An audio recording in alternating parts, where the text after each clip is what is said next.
Do you then agree with the Republican leader in the Senate, Mr. McConnell, who says we're done now with the taxing side of it? Now we have to concentrate on spending. Is that done now? No, is the revenue side of it taken care of yet? No, it is not. I mean, the president had said originally he wanted $1.6 trillion in revenue. He took it down to 1.2 as a compromise. In this legislation, we get $620 billion, very significant, high-end tax, changing the high-end tax rate to 39.6%.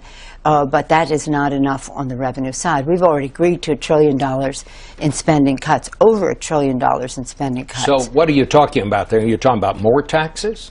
We're talking about looking at the tax code, putting everything on the table from the standpoint of closing loopholes, and we know that we can do that. Special subsidies for big oil, for example, $38 billion right there. But again, not to take things in isolation, just to say, okay, well, how much more revenue can we get as we go forward? Does your idea of tax reform mean eliminating more deductions now?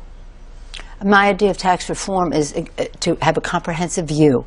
We've talked about tax simplification and fairness as something that we should be engaged in all along, long before these fights came along. And now we have a chance to do that with, I say, a heightened awareness by the public on why we need to do certain things.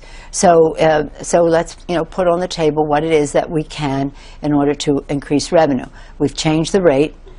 The high-end tax rate, 39.6, very important step.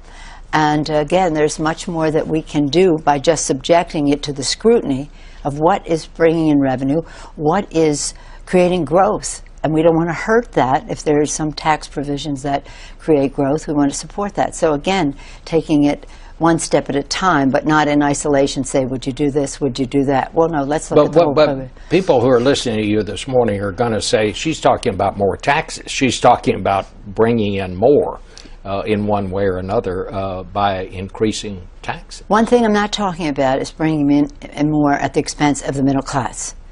At the expense of the middle class. That is not something, and that was what we were fighting all along in this, because to the extent that you diminished the tax cut, the tax change at the high end, you would have to claw down into the middle class to get more revenue. Are you then saying to the upper classes, get ready, you're going to have to pay some more?